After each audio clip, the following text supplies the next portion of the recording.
ഇങ്ങനെ കാണുമ്പോ തന്നെ അറിയാത് കയ്പാണെന്നുള്ളത്. വേറെ ചിലർ കുടിക്കുന്ന കണ്ടു കഴിഞ്ഞാൽ വലിയ പണക്കാരൊക്കെ കുടിക്കുന്ന കണ്ടാൽ ഇത് ഏതാണ്ട് ഭയങ്കര ടേസ്റ്റ് ഉള്ള ഒരു കാര്യമുണ്ട്.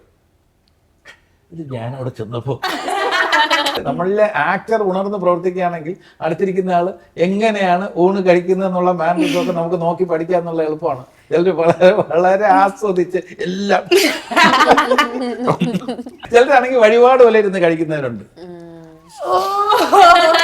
വേറെ ചിലരുടെ ബുദ്ധി അപ്ലൈ ചെയ്യുന്ന കാണാൻ ഇവിടെ ഇവിടെ ഇവിടെ പപ്പടം കിട്ടിയില്ല എന്ന് പറഞ്ഞ് ഇവിടെ വരാൻ നേരത്ത് ഇവിടെ ഒരെണ്ണം കൂടെ ഇടും. എനിക്ക് കുറച്ചുകൂടെ അവയിൽ വേണം എന്ന് ചോദിക്കാം.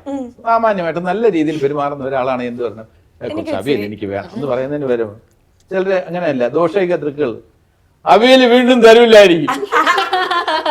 അവനവന്റെ ഒരു അസംതൃപ്തി ഏതെങ്കിലും രീതിയിലൊക്കെ അവിടെ ഇരുന്ന് പ്രകടിപ്പിക്കുന്നവരുണ്ട്. 4 പാൽ ഇതൊന്നുമില്ല, 3 ഉള്ളൂ.